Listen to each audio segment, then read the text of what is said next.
Então, pessoal, boa noite a todos. Vamos dar início a mais uma reunião magna do Serviço de Cardiologia do Hospital São Lucas, no nosso 34º ano, e vai ser a reunião de número 1432. Hoje, nós vamos ter mais uma vez aqui o prazer de assistir a apresentação desse jovem protagonista, o Dr. Vitor Vale, que é cardiologista intervencionista e coordenador do Serviço de Hemodinâmica do Hospital São Lucas, que vai falar de um tema, sem dúvida nenhuma, que desperta muito interesse, que são as lesões de tronco da coronária esquerda, quando e como tratar. Professor Vitor, vem aí que o doutor Bosco está atento aí, viu, Vitor? Bom ver doutor Bosco, doutor Lauro por aqui, né? Muito bom sempre, viu? É um prazer, Eu estou sempre aqui. Deixa eu compartilhar aqui, pessoal. Obrigado aí pela apresentação, professor. Vamos lá, ver se eu consigo aqui compartilhar com vocês. Aí, pessoal, deixar somente o som de Vitor ligado para não dar interferência.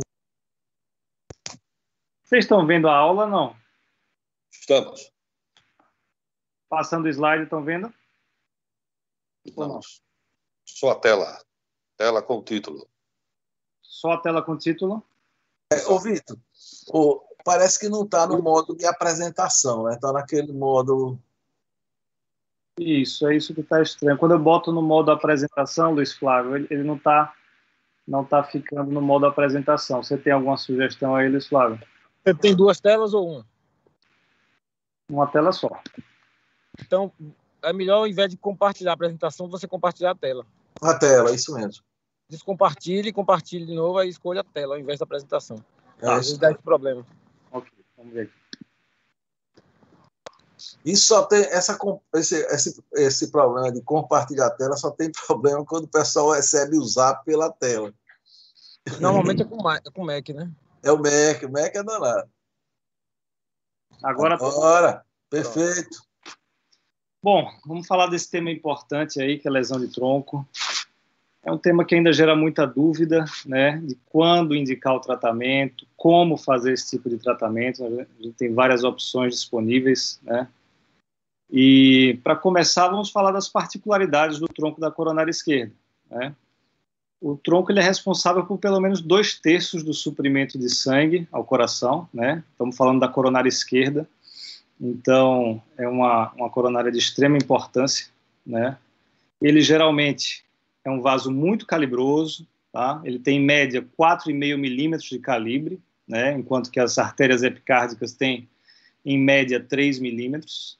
Ele sempre termina numa bifurcação, no mínimo, né? A gente tem casos aqui, como vocês estão vendo nessa foto superior, de uma quadrifurcação do tronco, né? Então, às vezes ele é trifurcado, né? Tem um ramo diagonais, e às vezes eles têm 2 ramos intermédios, né?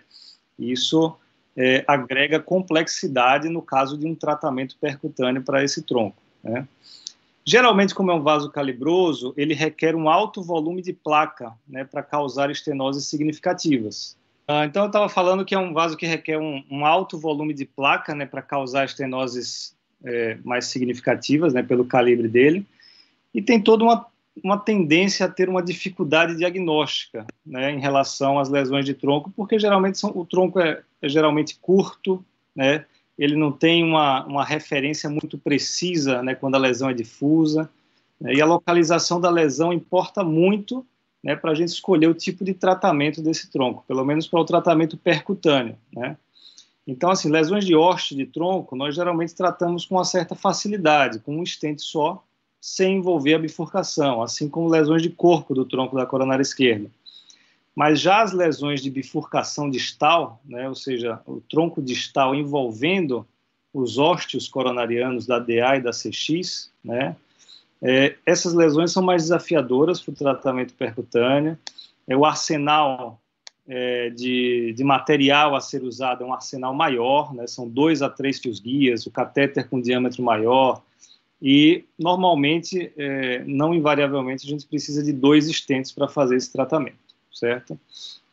Bom, e quando tratar a lesão de tronco da coronária esquerda, né? Se a gente, no cateterismo, vê uma lesão de tronco, o que a gente faz, né? Então, assim, estudos como o CAS, né, que foi um estudo que marcou aí a década de 90, já mostrou para a gente que lesões de tronco acima de 50% já tinham uma certa importância do ponto de vista de mortalidade, tá certo? Então, vejam vocês aqui, né, nessas curvas, na curva de cima, são os pacientes que tinham lesão de tronco e foram submetidos à revascularização miocárdica cirúrgica, certo? Vejam que eles evoluem uma certa igualdade em termos de mortalidade ao longo de 15 anos, né? E vejam que a mortalidade não é baixa, né, ao longo de 15 anos para os pacientes tratados. Mas vejam vocês no gráfico de baixo, os pacientes com lesão de tronco que foram mantidos em tratamento clínico, como a evolução é muito pior, né? Quanto maior a lesão, vejam que as curvas vão se afastando, né? Aqui são lesões a curva superior é de 50% a 60%, mais para baixo vai piorando o tipo de lesão, e vejam que lesões acima de 79%, né, o prognóstico é bem reservado ao longo de 15 anos, se essas lesões não forem tratadas, tá certo? Então, de modo que a diferença de sobrevida, né, no segmento de 15 anos, para lesões de tronco de 50% a 59%, existe uma diferença de 3,2 anos, né, ao longo de 15 anos. Então, esse paciente que não é tratado, ele perde 3,2 anos da sua sobrevida, enquanto lesões acima de 60% a 69%, ele perde quase 10 anos, e assim sucessivamente vai, né, até lesões acima de 80%. Então, isso mostra para a gente que deixar, né, lesões de tronco muito graves em tratamento clínico não é o ideal, mesmo falando de lesões mais estáveis, tá certo? A angiografia, né, ou seja, o cateterismo, ele tem algumas limitações, tá certo? Lesões ostiais do tronco, a gente tem algum grau de dificuldade diagnóstica, né, porque o ósteo é onde o catéter, invariavelmente, cateteriza a coronária, né? Então, se nós percebemos durante o cateterismo que a gente está tendo dificuldade em cateterizar o tronco, no catéter entrar no ósteo do tronco, isso pode significar uma lesão obstrutiva mais grave. A gente sempre observa o refluxo de contraste, né? Então, quando o catéter está encunhado no tronco da coronária esquerda e você injeta contraste na coronária, uma parte desse contraste ele reflui para a aorta ascendente. Se a gente não visualiza esse refluxo de contraste, isso é um sinal indireto também de lesão grave de ósteo de tronco, tá certo? Bem como a curva de pressão. Quando o tronco tem uma lesão grave no ósteo, ele abraça o catéter, de modo que a curva de pressão na ponta do catéter ela é dampeada, ela cai, né? E isso também é um sinal indireto de lesão grave no ósteo do tronco da coronária esquerda. Lesões difusas, né? Vejam, se a placa, quando a gente olha aqui o tronco da coronária esquerda, né, a gente nas coronárias sempre compara um segmento da lesão com um segmento mais distal ou mais proximal da artéria, tá? Mas como o tronco é um segmento curto de artéria, se ele tiver uma lesão difusa, você perde a referência de comparação. Então, muitas vezes o tronco tem uma lesão, a placa difusa, desde o seu ósteo até a bifurcação, e a gente não consegue quantificar muito bem, né, qual o grau de estenose por uma perda da referência distal, né? E vejam aqui uma simulação do catéter, né? Quando a placa é muito obstrutiva, o catéter ele fica abraçado pela placa, então não reflui contraste para a aorta ascendente e a curva de pressão ela fica dampeada, certo? São várias características. A angulação do tronco, né, favorece um ou outro tipo de tratamento, e geralmente a gente vê que as lesões de tronco, na sua grande maioria, envolvem sim a bifurcação, né, e as placas avançam, né, os respectivos territórios da DA e da CX, certo? Então isso agrega dificuldade também no tratamento percutâneo, né, coisa que para a cirurgia eles nem olham muito a característica da lesão, né? Vejam aqui um caso, um exemplo, né, de um mismatch aqui da angiografia com o ultrassom com a fisiologia, que é o FFR, né? Uma lesão de tronco laudada aqui, né, no ósteo do tronco e corpo do tronco em torno de 70%, né, uma estimativa visual, né, com um FFR não isquêmico, 0,86, né, acima de 0,80, a gente tem uma certa segurança, né, de que o paciente vai evoluir bem, sem MACE, e uma área luminal no tronco, de 4,6, que é uma área abaixo do normal, com uma carga de placa muito alta. Então, vejam que existe um mismatch, assim, invariavelmente existe um mismatch da angiografia com a fisiologia e com a morfologia da lesão no ultrassom intracoronariano, né? E esse mismatch pode ser inverso também. Vejam aqui uma angiografia, né, mostrando aqui que quando você olha o tronco inteiro, você praticamente não vê nenhuma lesão. Mas, quando você passa o ultrassom, você vê que tem placa, a área é muito pequena do tronco inteiro, e a fisiologia mostra isquemia aqui, né, quando a gente faz o pullback até o tronco da coronária esquerda, mostrando que esse daqui é um caso daquela lesão que eu falei, que é uma lesão difusa no tronco. Muito provavelmente o calibre desse tronco era para ser muito maior do que esse, mas ele tem uma capa aterosclerótica difusa que termina limitando aí o fluxo, né, e gerando esse mismatch aí da angiografia com os demais exames, tá? Então, isso faz a gente questionar, né? Se questionar se a angiografia é suficiente, tá certo? E a resposta é que nem sempre é. Lógico que tem casos que você define bem a lesão com a angiografia. Através de várias projeções, você fala, não, esse tronco aqui é grave, ou esse tronco não tem nada. Mas se você fica em cima do muro em lesões de 30% a 50%, 30% a 60%, né? Você pode lançar mão de outros artefatos aí, artifícios, né? Na verdade, como, por exemplo, o FFR. Tá? O FFR é uma estimativa aí de fluxo, né? A gente analisa um gradiente de fluxo da coronária distal com a aorta, né? Um gradiente de pressão, que é uma estimativa do fluxo.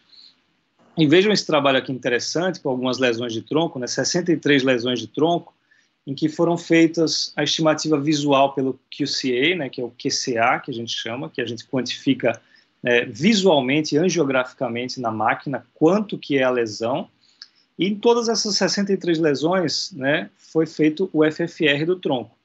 E vejam como existe mismatch com relação à fisiologia e angiografia, né? Se a gente olhar nesse quadrante aqui, lesões acima de 50% no tronco, vejam que grande parte aqui está no quadrante inferior direito, tem um FFR menor do que 0,8, ou seja, uma boa correlação do grau de lesão com isquemia. Porém, a gente vê que também tem muitas lesões com FFR acima de 0,8, laudadas como lesões superiores a 50%. Assim como o contrário, né, lesões de 30%, 40% aqui no tronco, isquêmicas e com FFR abaixo de 0,8. Né?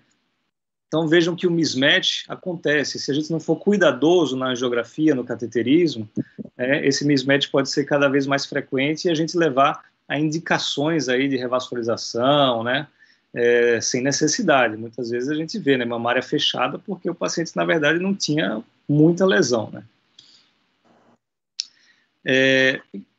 Esse estudo aqui foi um estudo sobre FFR em tronco, né, na verdade foi um compêndio aí de 6 estudos, uma meta-análise, e veja o que aconteceu. Eles pegaram 213 pacientes, né, com lesões de tronco, né, bem estabelecidas, e fizeram FFR dessas lesões, e se o FFR fosse acima, né, maior ou igual a 0,8, eles mantinham o paciente em tratamento clínico, independente do grau de estenose, e se fosse abaixo de 0,8, eles indicavam cirurgia de revascularização.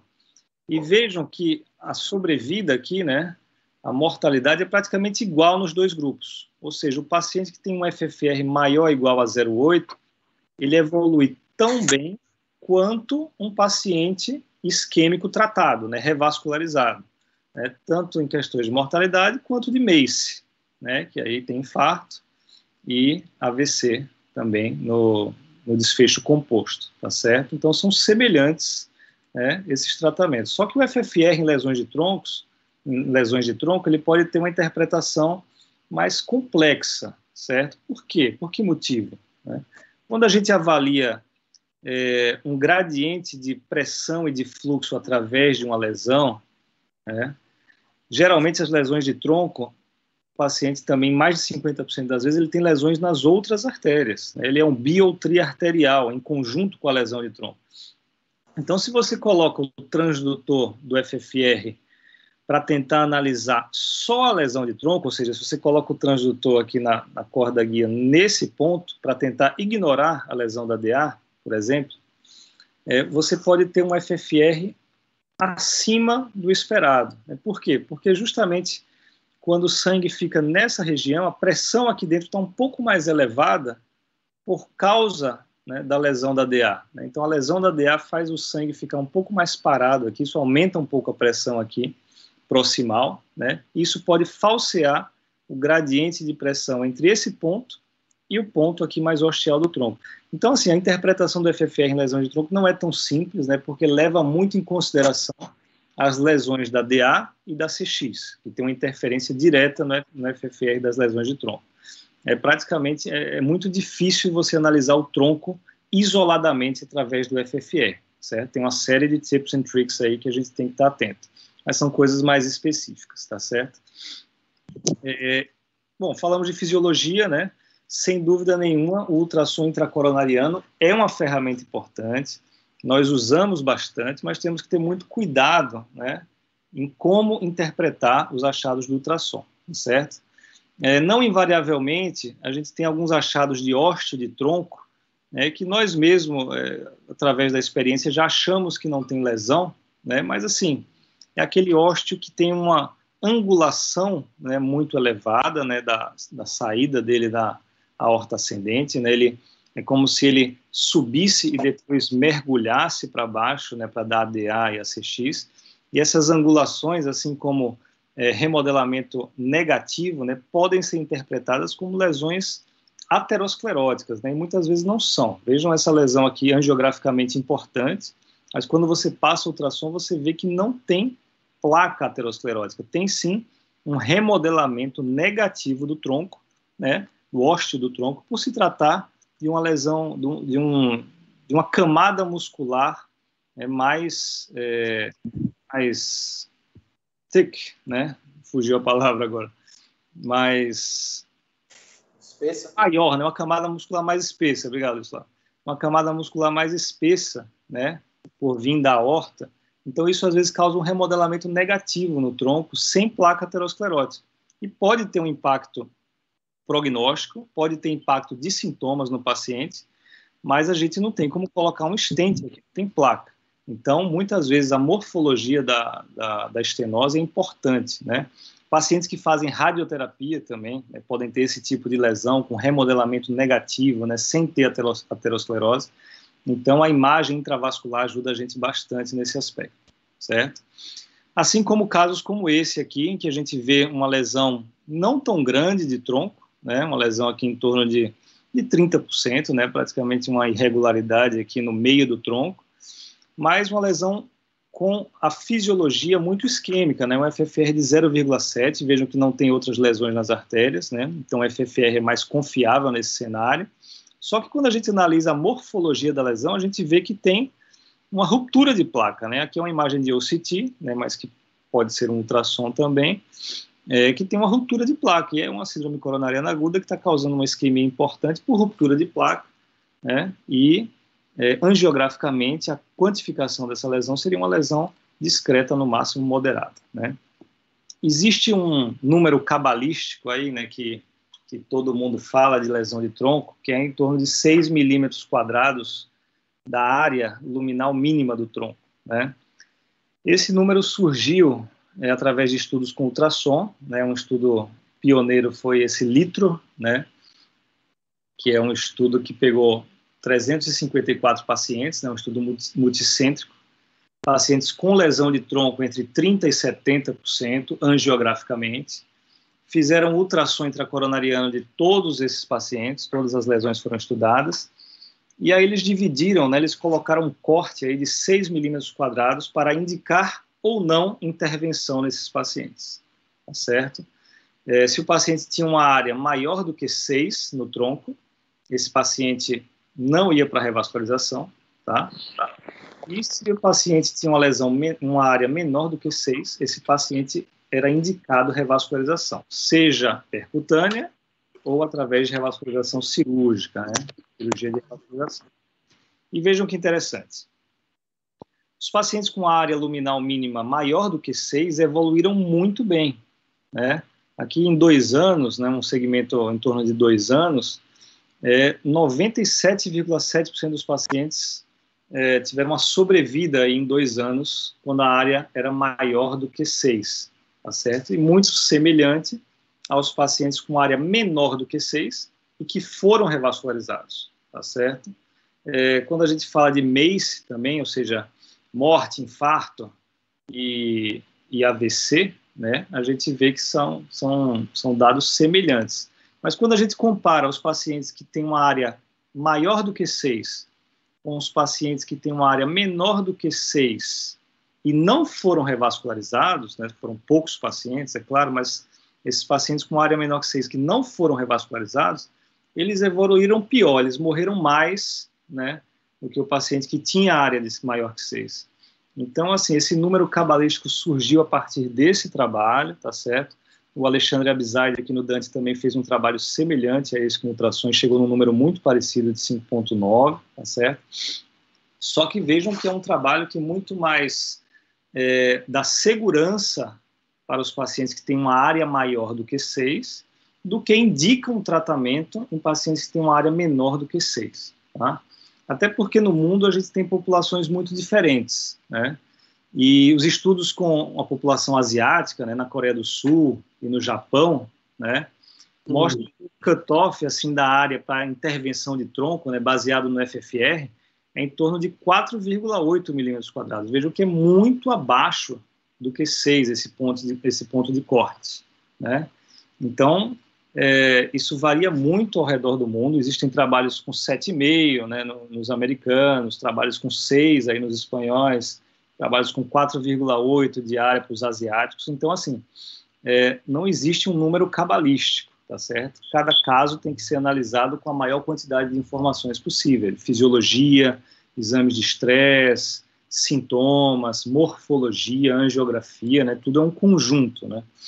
Vejam aqui quando a gente compara, né, estudos depois vieram comparar a população asiática com a população caucasiana para ver qual o diâmetro médio do tronco nesses pacientes, vejam que no asiático o diâmetro médio do tronco é de 5,2, enquanto na população caucasiana é em torno de 6,2. Então, lógico que os pontos de corte, né, para indicar a intervenção desses pacientes vão ser diferentes, tá certo?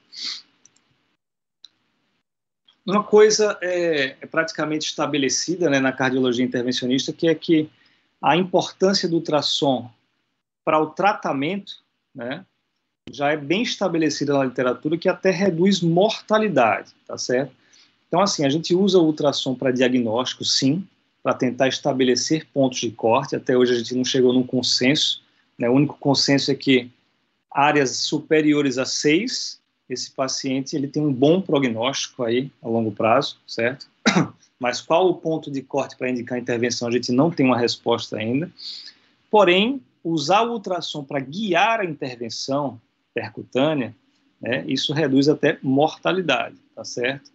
Porque através do ultrassom, a gente faz o ultrassom antes da intervenção e a gente consegue calcular o diâmetro exato do tronco, tá? Calcular o tamanho do stent, comprimento do stent, e depois que a gente faz o implante do stent, faz as pós-dilatações, a gente tem como saber se as hastes do stent estão bem apostas à parede do vaso. Imagine um vaso de 6 milímetros de diâmetro, né? Nossos stents chegam até 5,75 ali no máximo. Então, assim, você tem que se planejar para atingir o máximo daquele vaso e não deixar hastes flutuando no tronco, que é uma coisa muito fácil de acontecer sem ser uma angioplastia guiada por ultrassom. Então, assim, o ultrassom é fundamental, né? Porque hastes mal apostas flutuando significam trombose. Pode ser até trombose aguda, subaguda, quando suspende os antiagregantes ali depois de 6 meses a 1 ano.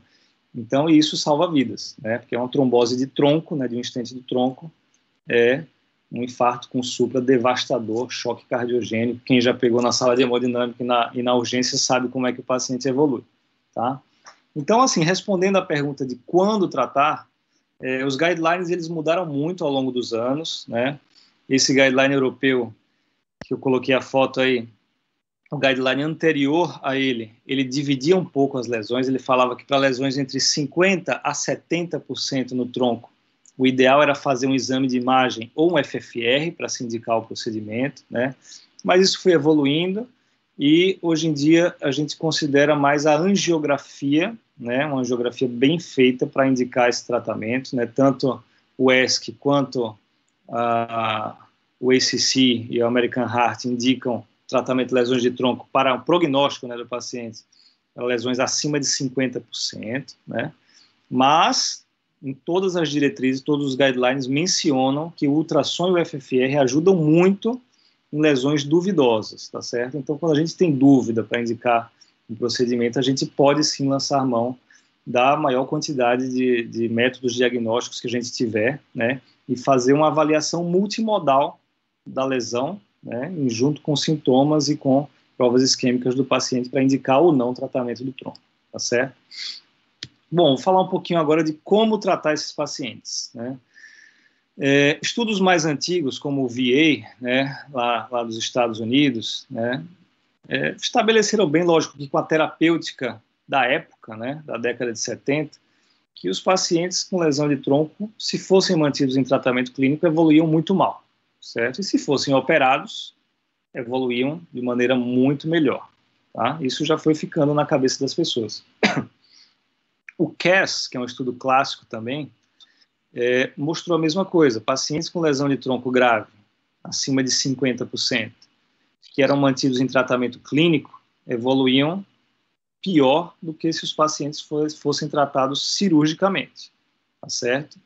Ambos os pacientes tinham um prognóstico reservado em 15 anos. Vejam que, mesmo os operados, né, a mortalidade era alta, né, mas também a gente está falando de uma terapêutica medicamentosa inferior à que nós temos hoje, né?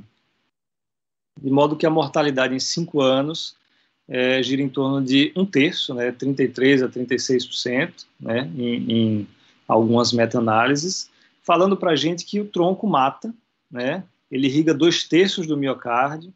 Então, assim, a gente não pode brincar com lesão de tronco, tá certo? Mesmo se tratando de lesões estáveis, na grande maioria das vezes, mas a gente tem que olhar a lesão de tronco com muito carinho, muito cuidado. Então, assim, resumindo, o tratamento clínico tem uma mortalidade muito alta, certo? E a cirurgia de revascularização miocárdica aumenta a sobrevida em torno de 6 a 7 anos, num follow-up médio de 15 anos, comparado com o tratamento clínico. Bom, os estudos que nós temos, a gente tem tratamento clínico sendo comparado com cirurgia, né, são os estudos mais da década de 80 e 90, tá certo? Nós temos muitos estudos comparando cirurgia com angioplastia no cenário lesão de tronco, mas não temos nenhum estudo comparando terapêutica medicamentosa com angioplastia, né? Porque quando a angioplastia já chegou, já tinha cirurgia de revascularização, e aí seria antiético a gente manter esses pacientes em tratamento medicamentoso, né? Então, os estudos que nós temos com angioplastia versus tratamento clínico, na verdade é uma meta-análise bayesiana, né, que eles usam artifícios aí da estatística para tentar comparar um com o outro, certo? E mostram assim que a angioplastia tem um benefício, sim, se comparado com o tratamento clínico, e é o que nós esperaríamos mesmo, né? A gente está revascularizando esses pacientes, né? Quando a gente compara, né, no início, aí, stents farmacológicos com stents metálicos, né, não farmacológicos, chamado stent convencional antigamente, né, nós vemos assim que sobrevida, né, em termos de sobrevida, né, os stents farmacológicos eles têm uma melhor sobrevida, né, ao longo de menos de 1 ano, aí, no caso desse estudo pequeno, né, do que os stents convencionais, tá certo? E foram os stents farmacológicos, né, que foram escolhidos para se estudar em tronco, tá certo? Através dos vários trabalhos, né, o primeiro trabalho mais robusto, assim, que comparou cirurgia de revascularização com angioplastia para lesões multiarteriais ou tronco, foi o SYNTAX, tá certo? É um estudo multicêntrico, em que os pacientes que já tinham cateterismo iam para uma decisão do Heart-Team para se indicar cirurgia ou angioplastia, né? Em pacientes multiarteriais ou com lesões de tronco.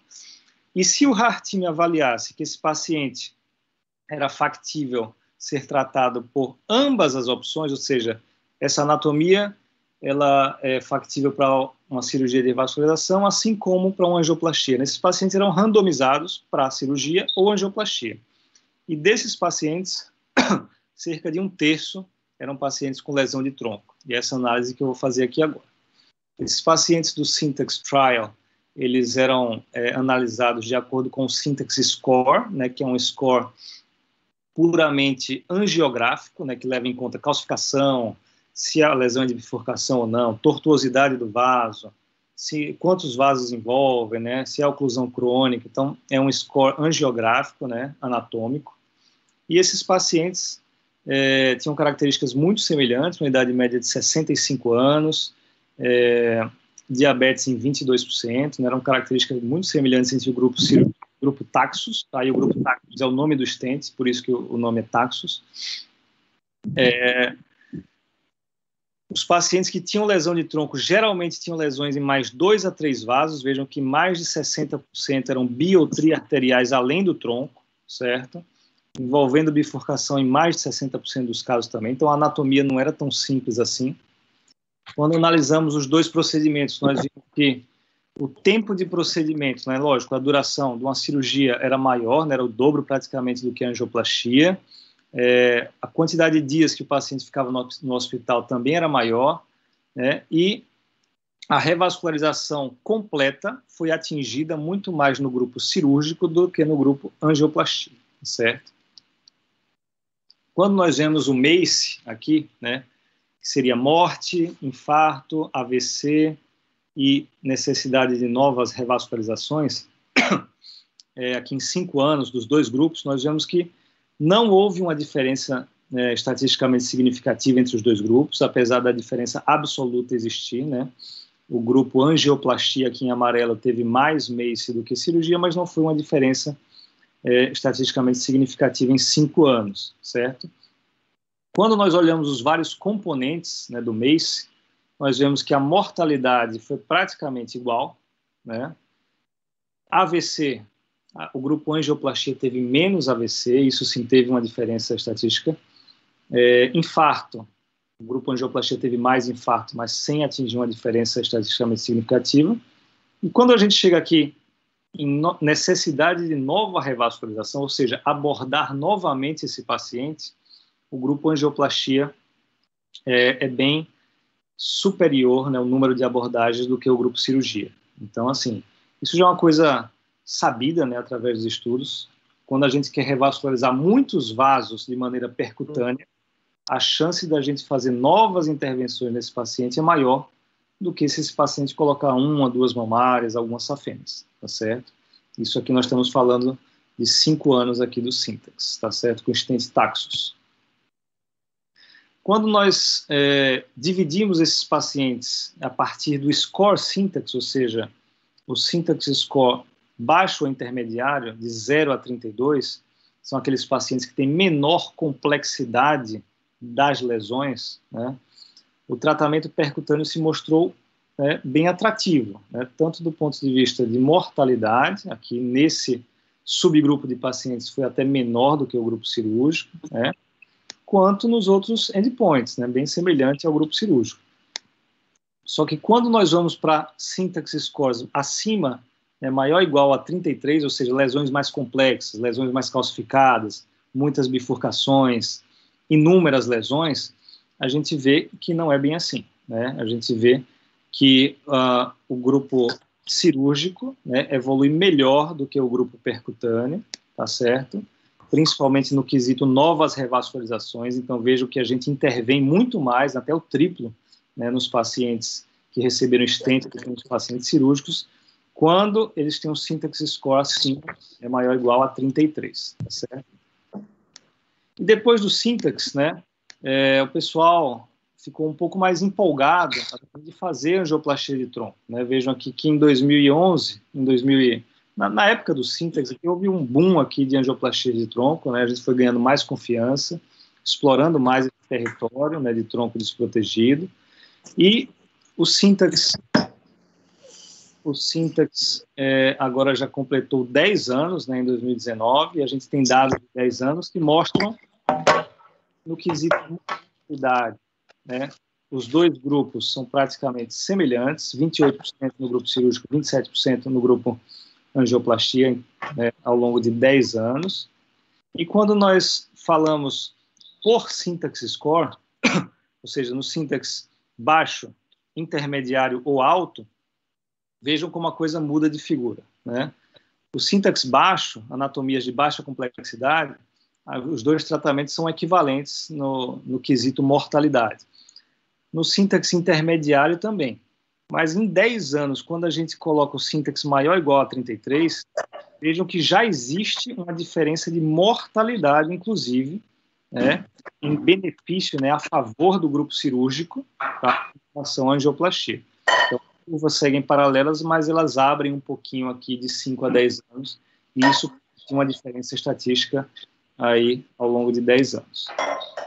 Existem outros stents, né, eluídos com sirolimus, foram pesquisados também versus cirurgia para o tratamento de lesões de tronco, e os resultados são muito semelhantes, né? Quando a gente analisa morte, infarto ou AVC, os números são bem semelhantes entre os dois grupos, em 2 anos, mas quando a gente analisa o desfecho composto, que inclui novas revascularizações, né, também é do grupo cirúrgico. Pessoal, tem alguém com um áudio ligado aí? Não sei se a doutora Lúcia LB. Só pedir para... Obrigado. Bom, mas esses trials são com stents antigos, né? E os novos stents aí, o que a gente pode oferecer de melhor para esses pacientes no tratamento percutâneo, né? Então, ao longo dos anos, o stent que tinha 140 micra de diâmetro de haste, né? Então a haste do stent era muito grossa, e isso levava a muita trombose, isso foi ficando cada vez mais fino, e hoje nós temos stents com 60 micra de haste, né? Menos de metade do que era antigamente. Então, o que acontece com os stents novos?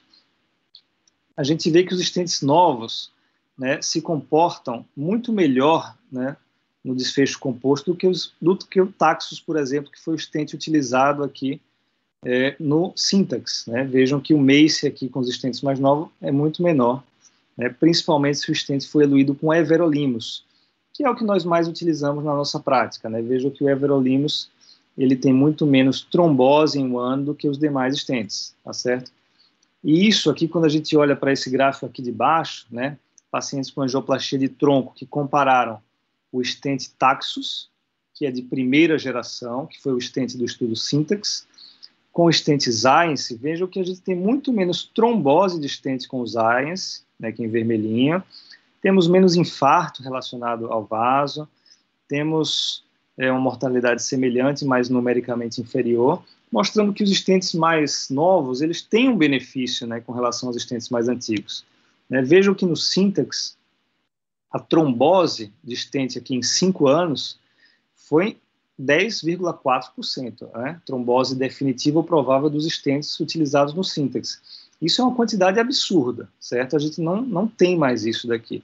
E trombose interfere muito no tronco com mortalidade, né? Porque uma trombose de tronco a gente sabe que o paciente evolui muito mal. Então vejam que em um ano aqui a gente teve 4,5% de trombose de stent, né, no syntax. E quando a gente volta para os stents mais recentes, né, vejam que essa taxa de trombose aqui é de 1,7% em 2 anos, né? Geralmente são taxas de trombose menores do que 1% ao ano. Então a gente ganharia muito com os stents novos. E foi assim que surgiu o stent, o trial Excel, né, que é um trial mais novo, em que foram estudados aí mais de quase 2.000 pacientes, né, 1.900 pacientes, que tinham um syntax score favorável à angioplastia, ou seja, um syntax menor ou igual a 32, lesões de menor complexidade, e existia um consenso, né, entre o heart team do paciente ser elegível para o tratamento percutâneo ou para o tratamento cirúrgico, certo? E aí esse paciente era randomizado a receber um stent mais atual, que é o Science, eluído com everolimus, ou cirurgia de revascularização miocárdica, né? E era planejado um follow-up aí de 3 a 5 anos, né? Eram lesões de tronco aí acima de 70% ou entre 50% e 70% que tivesse isquemia, tá? O syntax score, eu já falei, menor do que 32, e podia ir para os 2 tratamentos. O endpoint primário era morte, AVC ou infarto, tá certo? Ele era um estudo para desenhado para não inferioridade, como o endpoint primário, mas como endpoint secundário ele também tinha poder para superioridade. Bom, as características eu vou passar para não me adiantar muito, mas eram bem semelhantes entre os grupos, né? Síndrome coronariana aguda em menos de 50% dos casos, bifurcação, né? Ou seja, tronco distal em mais de 80% dos casos nos dois grupos, então eram lesões de bifurcação de tronco na grande maioria das vezes, e em mais de 50% envolvia 2 a 3 vasos, né, tirando aí o tronco, né? Então eram multiarteriais na sua maioria nesse estudo, tá? Com relação ao procedimento de angioplastia, uma grande quantidade ainda feita através da artéria femoral, né? Assim, 1/4 feito pela artéria radial. Hoje em dia a gente tem uma inversão disso daí, né? A gente faz muito mais procedimento radial, mesmo para lesões de tronco, tá certo? Guiados por ultrassom intracoronário em mais de 75% dos casos, né? E os stents utilizados foram os Zience em 99% dos casos, com a média de stents implantados por pacientes de 2,4. Para o procedimento de cirurgia, foi cirurgia sem SEC em 30% dos casos. A mamária foi usada pelo menos uma mamária em 99% dos casos, mas mamária bilateral foi usada em 29% dos casos, né? E um tempo aqui de SEC em torno de 83 minutos em média. Com relação aos desfechos primários, a gente teve assim, uma não inferioridade, né, confirmada da angioplastia com um stent mais moderno, o Zience, em comparação com a cirurgia de revascularização miocárdica. E para os endpoints secundários, a gente teve não inferioridade também para os outros desfechos compostos, mas não existia uma superioridade, né? A gente não tinha era um endpoint secundário, né? Tinha poder para isso, mas a gente não identificou uma superioridade do stent, né, da angioplastia de tronco com stent Zience comparado com a cirurgia de revascularização miocárdica. Isso era esperado mesmo, né? Então, quando a gente vê os endpoints, vejam que as curvas, né, elas são bem separadas no início, né, mostrando assim que a cirurgia de revascularização miocárdica, ela realmente nos primeiros 30 dias ali, o primeiro mês, como a gente fala, né, pular uma fogueira, né, quando o paciente é muito grave, pular uma fogueira para depois ter uma certa estabilidade, né, depois o paciente evolui muito bem. Vejam que a curva de cirurgia é uma curva mais achatada.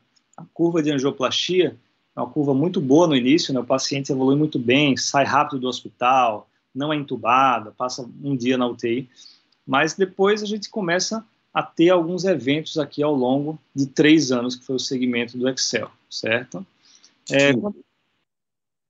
Quando vemos aqui os desfechos de 30 dias, né, a gente vê justamente isso que eu falei para vocês, né, não existe aí uma grande diferença entre os dois grupos, mas a diferença favorece a angioplastia, o grupo angioplastia. Os desfechos em 30 dias, quando a gente fala de transfusão, arritmia, insuficiência renal, lógico que isso vai ser mais frequente no grupo cirúrgico, né? A gente sabe que uma cirurgia de revascularização com SEC é muito inflamatória para o paciente, e isso termina tendo mais desfechos relacionados a isso.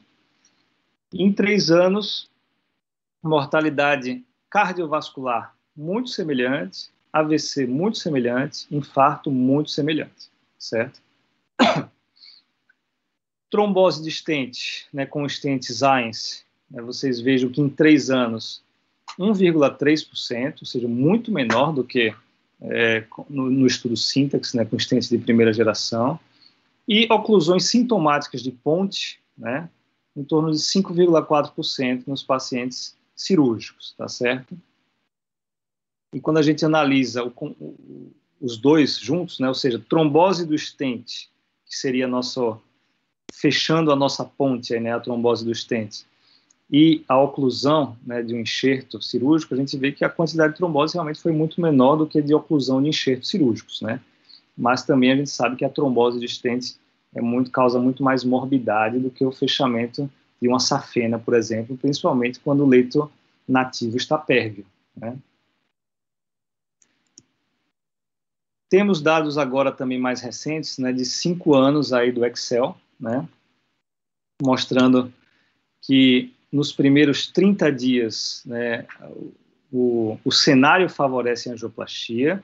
De 30 dias a 1 ano, temos uma equiparação do cenário entre angioplastia e cirurgia. E quando a gente olha de 1 a 5 anos, né, que é o que eu falei daquela curva, né, uma curva mais ascendente para a angioplastia, a gente vê que começam a ter mais eventos no grupo angioplastia, certo? Inclusive de mortalidade não cardiovascular, tá certo? E mantendo taxas de infarto, aí, de AVC semelhantes, tá? Estou acabando já, viu, pessoal? A meta-análise mais recente que a gente tem comparando esses dois tipos de tratamento é uma meta-análise de mais de 4.000 pacientes, né, com follow-up de 5 anos, mostrando aqui uma equivalência, né, em mortalidade aí dos dois grupos. Quando a gente fala de revascularização, né, necessidade de novas revascularizações, nessa meta-análise, mostrando também que a cirurgia evolui muito melhor que a angioplastia nesse quesito, certo? Mortalidade igual, toca a linha da unidade aqui na meta-análise.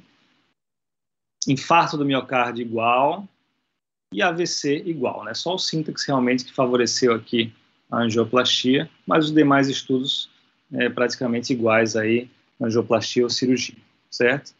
E aí os guidelines agora da Sociedade Europeia, né, agora de 2018, são os últimos guidelines de revascularização que a gente tem. Eles colocam cirurgia como classe 1, nível de evidência A, para todos, né, as anatomias, ou seja, Syntax score baixo, intermediário ou alto, né, porque o cirurgião, né, para o cirurgião não importa a anatomia da lesão, importa os leitos distais das artérias, porque ele não vai mexer na lesão, ele vai só fazer um bypass, né, para uma artéria mais saudável na frente. Quando a gente fala de angioplastia, o Syntax score importa sim, certo? Syntax muito baixos, a angioplastia tem uma classe 1 nível de evidência A, Syntax intermediário, uma classe 2A, né, nível de evidência A, mas quando o Syntax é maior ou igual a 33, isso já fica mais proibitivo, esse paciente evolui pior do que se fizer cirurgia cardíaca, né? E a gente tem que levar tudo isso em consideração. O guideline americano, ele é um guideline muito confuso, certo? Vocês vejam aí que é difícil de interpretar, eles falam vários cenários, mas assim, a interpretação é mais ou menos igual ao do europeu. Quanto maior a complexidade da lesão, das lesões, né, mais favorável é o tratamento cirúrgico comparado com o tratamento percutâneo, certo? E assim, como mensagem final aí para a gente deixar, né, esse slide aí é um slide que reflete bem a nossa discussão, certo? É que não existe uma fórmula única para todos os pacientes, tá certo? As lesões são diferentes, localizações diferentes, sintaxes diferentes, multiarteriais, não multiarteriais, bifurcação, calcificação, certo? E os pacientes são diferentes também, né? Tem pacientes de 85 anos, tem pacientes de 50 anos, tem paciente com um STS de 10, tem paciente com STS de 1. Então, assim, é muito importante discutir caso a caso. Nós temos um arsenal terapêutico hoje que eu me sinto confiável a tratar tronco de coronária esquerda de maneira percutânea, em casos selecionados, discutidos de forma em conjunto com o cirurgião, de preferência no heart team, certo? Para a gente chegar ao melhor denominador para cada paciente. Temos bastante evidência da segurança da angioplastia, da segurança da cirurgia, e para a gente ter a melhor resposta, analisando individualmente cada caso, certo?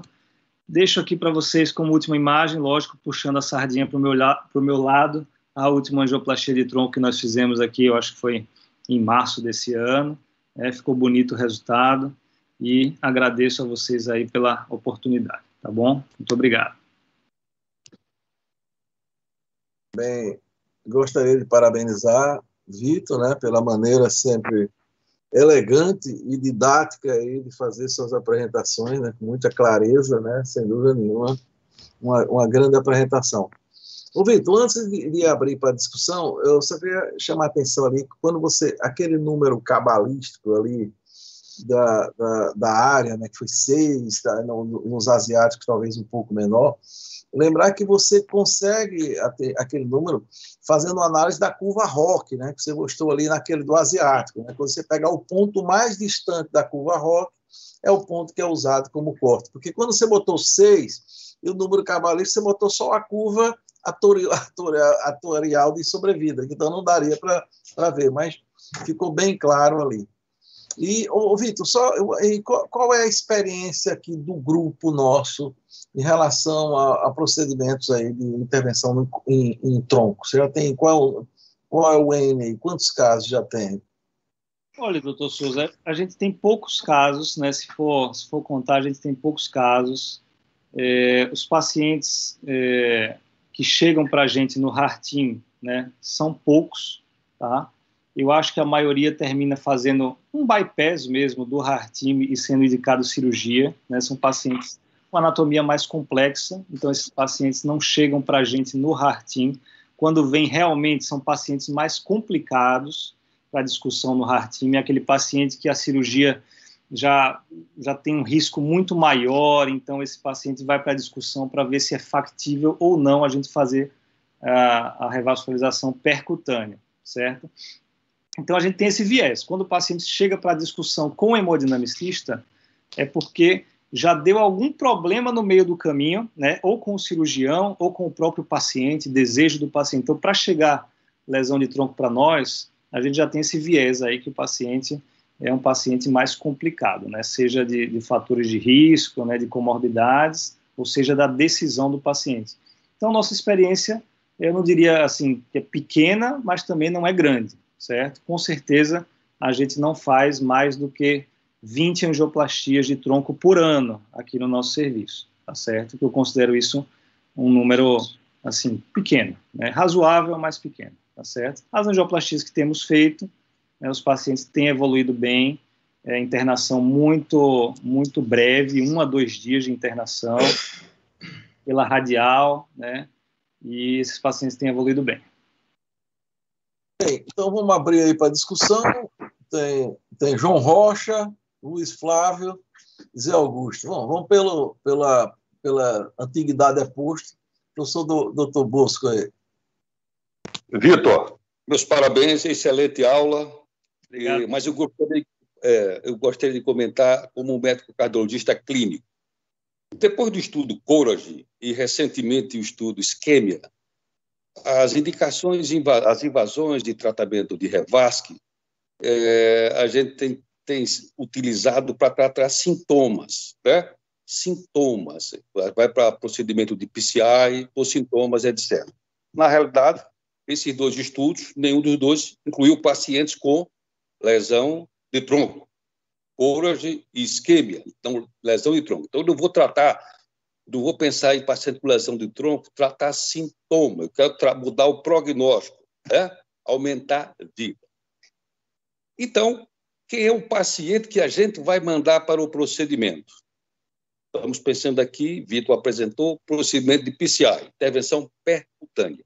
Desses estudos todos que você mostrou, o estudo mais importante é o Excel, né? Que nós discutimos comigo na minha reunião de enfermaria e na minha reunião de UTI, exatamente. E o estudo Excel, esse é o estudo mais importante, mas é um estudo cheio de críticas. Você não citou as críticas aí, mas você sabe que esse estudo nós discutimos bastante. Tanto que algumas sociedades, a Sociedade Europeia de Cirurgia, a Sociedade Americana de Cirurgia, a Sociedade Brasileira de Cirurgia, não endossam esse estudo. O principal investigador cirúrgico desse estudo pediu que o nome dele não saísse quando da publicação de 5 anos, porque ele acha que, embora haja crítica se aquele estudo tinha força para dizer, para informar sobre redução de mortalidade, ele acha que houve uma manipulação e ele pediu que o nome dele não saísse. O principal investigador cirúrgico. Portanto, a Sociedade Europeia de Cirurgia, a Sociedade Americana de Cirurgia e a Sociedade Brasileira de Cirurgia não endossam estudo. Sobra para a gente, cardiologista, quem? Quando eu vou indicar uma cirurgia, um procedimento para tratar uma lesão de tronco, eu não posso ficar restrito apenas ao sintaxe, que é muito importante. O sintaxe de baixo risco, risco intermediário e o risco é alto. Você citou várias vezes aí, quando você citou o estudo sintaxe, depois o próprio Excel, você verificar a mortalidade. Então, se alguns estudos, e os registros todos anteriores, registros enormes, mostram aumento de mortalidade depois de 5 anos. Então, se você mostrou que no sintaxe, por exemplo, e no Excel, a idade média dos pacientes é em torno de 65 ou 66 anos, fica complicado para a gente usar apenas o sintaxe para escolher aquele indivíduo que tem uma anatomia boa para poder indicar quando eu sei, embora isso seja controverso, que depois de 5 anos, portanto, esse paciente estaria com 70 anos de idade, há aumento de mortalidade. Então, esse é um grande problema. É por isso que o número de casos nossos de tratamento de lesão de tronco, aí que você disse, agora nós temos apenas 20 casos por ano. E já foi dito no princípio, a maior parte dos indivíduos com lesão de tronco tem lesão distal, tem lesão multiarterial, portanto, tem sintaxe alto. Ok? Esse é o meu comentário. Exatamente, doutor Bosco. Bom comentário. As críticas são várias mesmo, né? Teve crítica da definição de infarto do estudo, como o senhor falou, teve cirurgiões que saíram, mas desde o começo foi um estudo endossado pela equipe de cirurgia cardíaca, né, pelas sociedades que participaram ativamente, né, do acompanhamento, do estudo do estudo, e depois eles terminaram saindo no finalzinho agora, né, mas comentários bem pertinentes mesmo, né, não vamos esperar sintomas no tronco, né, para a gente indicar tratamento, né, é uma área sob risco muito grande e é para melhorar prognóstico, né, tá certo, né? Bem, Zé Augusto, depois Luiz Flávio, depois Luiz André. Zé Augusto. E depois professor Lauro. Então, parabéns aí pela bela aula, pela revisão, pela clareza, por tudo que já foi dito. Veja, eu queria sua opinião. Eu acho que Bosco começou mais ou menos como eu começaria. Tem alguma coisa que não se encaixa para mim na lesão de tronco. Qual seria? A gente está com doente multiarterial, sintomático com isquemia, e quando eu começo com tratamento clínico, estratégia clínica, e eu comparo com uma estratégia já imediata de angioplastia, o tratamento clínico, a estratégia de iniciar tratamento clínico, ela é equiparável quer dizer, a angioplastia é equiparada ao tratamento clínico. Na lesão de tronco, a gente tem uma abordagem diferente. Enquanto na DAC estável, a isquemia não é preditora para discriminar o efeito do tratamento. O grau de lesão também não. O FFR reduz reintervenção, mas não reduz mortalidade. Na lesão de tronco, a gente tem uma abordagem diferente.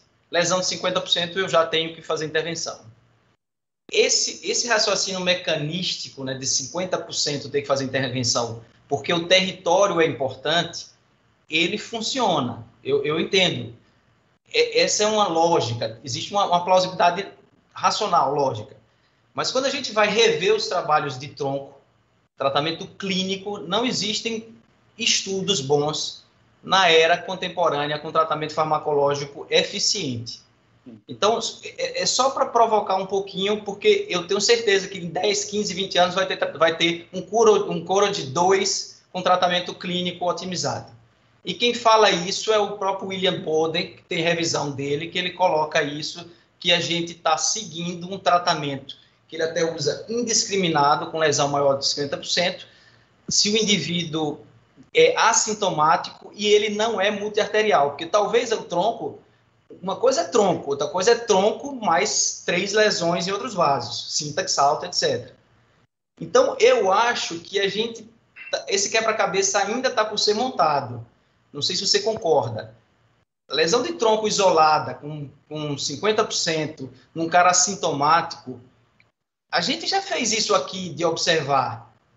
Pode ter certeza que a gente tem casos aqui no São Lucas que valeria a pena revisar na era contemporânea, porque já foi feito. Eu tenho certeza, não vão me indicar, em reunião o Bosco deve lembrar, etc. Então, eu acho que a gente tem que estar atento, que a ciência também ela cresce, ela melhora, ela digamos, ela evolui com questionamento. Né? Eu, pessoalmente, não sinto, eu tenho que seguir o guidelines disse isso, você revisou perfeitamente, é isso que o guidelines disse, mas eu não me sinto confortável de uma lesão de 50%, um cara completamente assintomático, onde um cara que é aderente, segue remédio, etc., que eu vou meter um stent, ou então vou mandar ele revascularizar. Eu não sei, eu queria ouvir você. Você acha que no futuro a gente vai ter esse ensaio clínico ou o tratamento clínico já foi sepultado nessa situação? Muito boas observações aí, Guto. Legal, seus comentários. Na verdade, assim, se você olhar bem para os trabalhos de cardiologia, né, especificamente da hemodinâmica, parece que a gente nunca está satisfeito, né? Você vê que começa com Courage, e aí a gente vê que o tratamento clínico não era o ideal, né? Os stents usados foram bare metal na maioria, e a gente espera um trabalho mais para frente com stents melhores, mas depois já desenvolveram outros melhores, segunda, terceira geração. Parece que a gente sempre está, né, no presente, numa era que os estudos já estão obsoletos, né? Então, a gente sempre tem que pensar para frente, né, mas lembrando do passado. No passado, né, como eu frisei aí nos registros, né, no CAS e no VA, era o tratamento clínico da década de 70, década de 90, não era rosuvastatina 40, o cara com LDL na meta, dose alta de tudo, né, não era bem assim, né, não era condicionamento físico e exercício e mudança do estilo de vida, né, acredito que não era dessa forma. Para a gente trazer isso para agora e fazer um ensaio medicamentoso versus PCI, ou medicamentoso versus cirurgia, eu acho que a gente vai ter que ter para ter um trabalho decente, vai ter que ter recusa dos pacientes, né, no tratamento proposto pelos guidelines, né? Então vai ser aquele trabalho em que os pacientes recusaram cirurgia e aí foram observados aí durante X anos em tratamento medicamentoso para a gente ver o que aconteceu. E eu acho que se for observado mesmo por uns 10, 15 anos, a gente vai ver uma mortalidade bem menor do que na década de 70, década de 90. Eu acho que a mortalidade vai ser até surpreendentemente menor. Essa é a minha impressão. Vitor, está me ouvindo, Vitor? Estou sim. Vitor, naqueles estudos iniciais, Augusto, você falou agora, naqueles estudos iniciais, apenas 16% dos pacientes utilizavam aspirina. Somente 16%, não sei vastatina, mas somente 16% usavam aspirina. A estatina é de 94, é 1994. Pois é, beta-bloqueadores, eles usavam, 60% dos indivíduos usavam beta-bloqueadores. Entendeu? Então, nem estatina estava em uso, né? Exatamente. Imagina a progressão de placa, né? As duas drogas que a gente usa agora sistematicamente não eram utilizadas naquele período, né? Exatamente. Agora vai Luiz Flávio. Oi, Souza. Oi, Vitor. Parabéns pela aula, realmente sempre didática, né, e completa. Eu vou fugir um pouco da discussão de tratamento, né? Vou voltar um pouco para diagnóstico, que é a minha área, né? E eu queria, assim, quando você falou aquela parte de dificuldade diagnóstica, né? É engraçado que eu me senti, né? Eu senti aquilo na nossa área, né? Que a gente tem a mesma dificuldade que você tem, né? A gente tem também, né? Quando a gente vai quantificar tronco, né? Claro que a gente tem outros problemas, né? Tem artefatos de cálcio, tem artefatos de movimento, mas, assim, aquela questão do tronco, que é aquela lesão difusa, né? Me veio bem à mente, porque é o mesmo problema que a gente tem. E claro que, assim, a gente sempre manda para vocês, né? Então eu quero saber se foi bem claro do ponto de vista teórico, né, a questão das limitações do IVUS, né, do FFR, e eu queria saber, assim, do ponto de vista prático, quando a gente pega essas lesões, né, que você deve pegar muito laudo meu, né, que inclusive caminha para fazer IVUS e FFR. Eu queria saber, assim, do ponto de vista prático, essas lesões difusas, que normalmente a gente mede lá, a gente tem um diâmetro de 5, 4,5, 6, sempre na trave. E quando a gente manda para você essas lesões, que vocês confirmam a lesão realmente difusa, como é que você procede normalmente? Você faz ultrassom, a IVUS em todo mundo, você faz FFR em todo mundo? Então eu queria saber do ponto de vista prático, como é que você faz com essas lesões, que é uma coisa que até para a gente é interessante, para a gente orientar o clínico e até o paciente, né? Sim. Luiz, realmente, como você falou, é dúvida diagnóstica e é indicar uma cirurgia sim ou não, muitas vezes, né? Vou indicar uma revascularização miocárdica sim ou não, baseado num dado que não está muito sólido ali, né? Então, assim, quando vem uma lesão de tronco intermediária, que a gente tem que definir o prognóstico, né, a primeira coisa que a gente olha é a anatomia global. Então, assim, o paciente tem lesão de tronco intermediária, duvidosa, mas tem uma lesão de 80% na DA, uma lesão de 90% na CX, proximal, esse cara já é um tronco-like, independente da lesão de tronco em si. Então, esse cara já é revascularizável, DA e CX, dos dois territórios, independente da lesão de tronco. Então, esse cara não vou dar muito valor, assim, quando é lesão tronco-like. Se não for lesão tronco-like, aí o primeiro método que a gente usa realmente é o ultrassom, certo? A gente consegue ver bem a extensão e definir bem a área luminal mínima, né?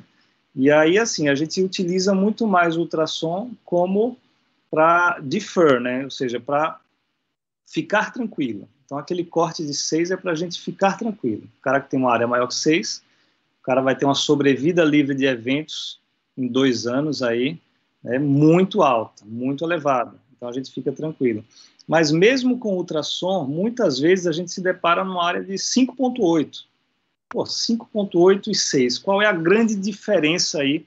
Então, 5.8 eu indico cirurgia para o paciente e 6 eu não indico, né, por causa de 0,2 milímetros quadrados, né, eu mudo a vida do paciente, né? Então, quando fica muito em cima do muro, assim, muito em cima da trave, a gente lança a mão de fisiologia, né? E hoje em dia, né, isso está tudo muito mais tranquilo e mais fácil de ser feito, porque o mesmo console do aparelho que a gente faz ultrassom já faz FFR. Então, a mesma cordinha que a gente passa para fazer o ultrassom intracoronário já pode ser uma cordinha que mede o FFR ou mede o IFR, né, que são índices de repouso. Então, assim, eu acho que o importante é juntar, né, quando você não está seguro, o máximo de dados possível, certo? Então, assim, a gente consegue ad hoc, paciente que veio fazer um cateterismo eletivo, a gente consegue fazer, se necessário, ultrassom e FFR no mesmo procedimento, e o paciente vai para casa com isso daí muito bem definido, né? Lá no Sírio-Libanês, o pessoal até brinca que quando o pessoal vai fazer cateterismo lá, já é um CAT completo com fritas, né? O cara já faz o CAT, já faz FFR, faz ultrassom de praticamente todas as lesões, o cara sai já com tudo, né, com tudo tintim por tintim ali para não deixar dúvida. E se tem uma situação que eu acho que isso tem que ser feito, é tronco, não pode ter dúvida, né? Perfeito. Perfeito. Agora nós temos aí Luiz André. Eu só queria chamar a atenção, pessoal, que no dia 4 de maio, viu, Zé Augusto? Nós vamos ter aí Luiz Guda, né, que vai falar exatamente sobre isso. Uma visão crítica das diretrizes europeias de síndrome coronariana crônica. Já fica aí o convite para vocês aí da continuidade. Souza, não é melhor você passar a palavra para Luiz André trocar a camisa para você? Eu ia dizer isso. Essa camisa aí. Esse negócio aí está complicado. Isso aí já estava nos meus planos. Primeiro, parabenizar Luiz André, porque ele está bem caracterizado para assistir o jogo daqui a pouco, às 19h15. Muito obrigado, doutor Lauro. Isso foi de propósito, viu? Eu vi. Eu senti que você é flamenguista, é Mengão. É só levantar a taça. Mas, ô Vitor, eu quero lhe parabenizar pela excelente apresentação. Eu tinha uma pergunta para você, mas no início da sua apresentação você respondeu, que é o cuidado que o hemodinamicista tem que ter com as lesões ostiais. Eu lembro muito bem que, alguns anos atrás, eu atendi uma senhora de 60 e poucos anos que tinha tido a dor típica em repouso da noite anterior, e eu examinando no dia seguinte, na Rua Itabaiana, as pessoas atendiam ela também, ela apresentou a mesma dor. E eu fiz um eletrocardiograma, que nós tínhamos eletro lá disponível, e ela tinha uma isquemia subepicárdia importantíssima das 3 invertidas, D1VL e V1-V6. Naquela época era muito fácil, eu mandei para o hospital cirurgia, para o colega nosso, e ele passou o ósteo e não viu a lesão. Recuou, viu uma lesão, tratava-se de uma lesão ostial severa, essa paciente foi para a revasc cirúrgica, com teles, viveu mais de 20 anos. Mas, olha, me parabenizar, viu, Vitor? Obrigado, doutor Lauro. E as lesões ostiais, eu acho que ainda é um... São capciosas. Muito, muito, muito, muito. E Luiz André, parabéns, viu? Obrigado, doutor Lauro. Esse aqui foi de propósito, viu? Tem uma turma, tem uns antes aqui na turma, você sabe, a gente tem que mostrar a nossa posição, né? Claro. Porque nós estamos em outro patamar, né? Você sabe. Você não fala do pior, eu não vou cortar sua palavra. André, Mas vamos lá. Fechar, né, aqui, que o Botafogo está na segunda divisão. Eu só falo do meu, doutor Lauro. Não falo dos outros, não. Só falo do meu. Outro patamar. Vai lá, Luiz. Pode ir lá. Pessoal, boa noite. Parabenizar a Vitor, já está sendo recorrente, né? Pela excelente aula que ele deu. Eu gosto de aula assim, que é concisa e didática. E já que aqui tem muito clínico assistindo essa aula, eu queria... Na verdade, são duas perguntas que se encaixam, né? Porque Vitor apresentou muitos dados de estudos randomizados, inclusive, e a gente sabe que esses estudos é um mundo ideal, né? Não é o mundo real. O mundo real da lesão de tronco é bem mais complexo, tem paciente renal, diabético e um monte de coisa aí que interfere. Então, assim, o que eu queria te perguntar, Vitor, é que, assim, o que você acha se é muito diferente o mundo real do mundo ideal dos estudos, porque você é quem faz as intervenções, e se nesse sentido, o tratamento clínico do paciente com tronco, ele é diferenciado, você usa estatina diferente, você usa antiagregantes melhores, você tem o apuro do médico que vai acompanhar esse paciente depois, é diferente do paciente cirúrgico, ou você acha que é tudo igual? Obrigado aí, Luiz André. Obrigado pelas perguntas. O mundo real é diferente do mundo dos estudos, né? Então, assim, quando a gente trata um tronco... Primeiro, a gente tem que ter os nossos dados, né? E a gente está construindo isso daí, né? Termos os dados do nosso serviço, né? Isso é uma coisa muito importante. A gente pode se gabar que tem uma mortalidade de 1% no estudo tal, mas qual é a mortalidade São Lucas? Qual é a taxa de trombose de estente São Lucas? Qual é a taxa de mortalidade de uma cirurgia cardíaca São Lucas? Então, nossos dados são muito importantes. Esse é o nosso mundo real, né? E a gente já está começando a catalogar isso, né? Até retrospectivamente, tentando catalogar isso para a gente tentar entender onde a gente pode melhorar, né? Então, esse é o primeiro ponto. O segundo ponto é que o tratamento da lesão de tronco com estente deixa a gente um pouco mais desconfortável, né, na hora de suspender os antiagregantes. Eu acho que todo mundo já passou, todo mundo que já teve um paciente com angioplastia de tronco faz essa pergunta: pô, suspendo agora, será que é seguro? E se eu suspender e acontecer alguma coisa, né? Fica esse medo, tá certo?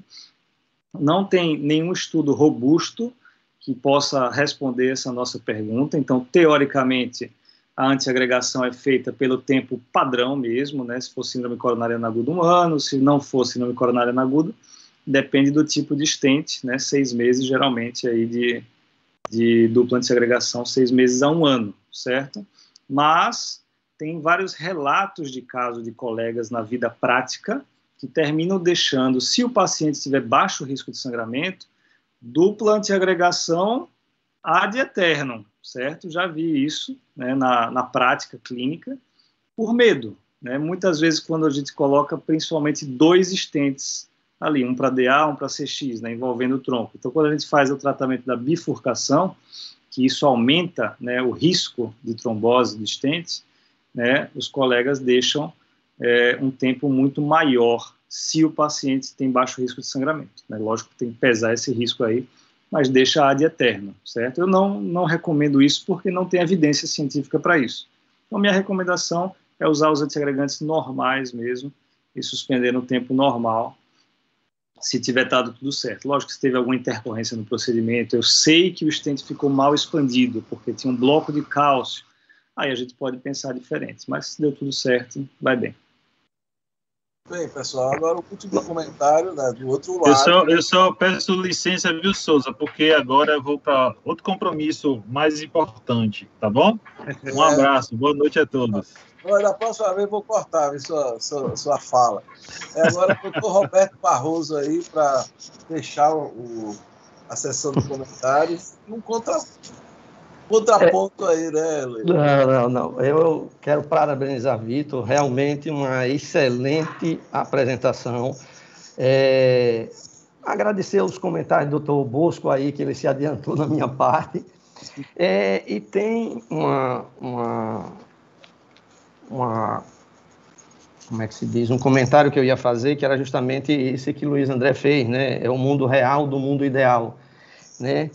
Eu assisti uma palestra, uma vez gravada também, de um debate do Tirone com o Jatene, quando ele uma vez falou que, assim, as diretrizes americanas e europeias, talvez elas não devessem ser usadas com tanto rigor aqui no Brasil. Por quê? Por causa disso tudo que, inclusive, você comentou aí. Existe uma diferença anatômica em relação às pessoas, problema social, problema assistencial, a estrutura hospitalar e a anatomia de uma maneira geral, que também a população não tem uma normal. Guto fez um comentário que eu acho extremamente importante. Acho que não deve ser o que acontece na preocupação do clínico, mas o tratamento clínico ele evoluiu substancialmente. A gente tem visto hoje que talvez com o tratamento clínico muito doente está sem sintoma. E muito doente muitas vezes com sintoma e maltratado clinicamente ia para a cirurgia e o resultado da cirurgia não era bom. Então eu acho que talvez essa é uma observação, Guto, que eu acho que tem que ser feita, tem que fazer um levantamento como você está querendo fazer aí, de ver os casos, não só de lesão de tronco, mas daqueles casos de coronárias que eu tenho dito sempre. Uma coronária muito bem estudada, ela pode reduzir o número de angioplastia que vai ser feito. Mas certamente eu tenho a maior prioridade que isso seja feito, porque eu tenho certeza que isso também não vai aumentar o volume de cirurgia. E falar de volume de cirurgia, né? Um outro comentário que eu gostaria de fazer é que a hemodinâmica ela evoluiu muito. Você veja aí que vocês já passaram de várias etapas de stent e a cirurgia de coronária, ela na verdade, não que está estagnada, mas a cirurgia de coronária ela teve relativamente, tecnologicamente, pouca evolução. O que a gente teve de evolução na cirurgia de coronária foi a questão da extracorpórea, a escolha de enxertos arteriais, mas coisas que não mexem muito em termos de tecnologia, mas muito mais de técnica operatória, e que isso, a gente sabe que a cirurgia, você comentou muito bem que a cirurgia não mexe na lesão, a gente vai tratar o que é vaso saudável. E, por último, não só, né, mostrar uma coisa que você também falou, você faz poucos casos, você faz em torno de 20 casos por ano, você imagina a cirurgia que eu estou, agora esse mês, completa 4 anos que eu voltei a coordenar o serviço de cirurgia cardíaca do Hospital São Lucas. Em 4 anos, nós temos apenas 44 cirurgias de coronária, 22 cirurgias eletivas. E das 22 cirurgias eletivas, nem um óbito. Então, veja, das cirurgias que não foram eletivas e que têm uma mortalidade com o Syntax Score lá, que ele está lá, o Syntax não, um Euroscore, né, ou um score de risco, colocando entre baixo e médio risco, não tenho vergonha de dizer isso em lugar nenhum. A minha mortalidade no São Lucas está em torno de 6,5%. Mas se a gente for olhar e for avaliar o grau e o risco desses doentes, a maneira como eles foram operados, isso justifica, mas não me gratifica. Eu tenho que correr atrás, e uma das coisas que eu quero parabenizar, e me sinto extremamente orgulhoso e tenho uma satisfação muito grande, é fazer parte daquela reunião que está me fazendo falta, o Heart Team que a gente tem. Isso fez uma diferença muito grande para a condução dos doentes, inclusive dos que estão indo para a cirurgia. Isso eu já tenho observado uma diferença, inclusive no retorno e na evolução dos doentes. Mais uma vez, meus parabéns, uma excelente aula. Obrigado, Souza. Valeu, pessoal. Obrigado, Roberto. Vitor, eu queria agradecer mais uma vez, já estamos bem adiantados aí na apresentação, né? Agradecer a presença de todos e convidá-los para na próxima terça, se Deus quiser, estaremos aqui também com mais uma reunião. Então, boa noite a todos e keep safe.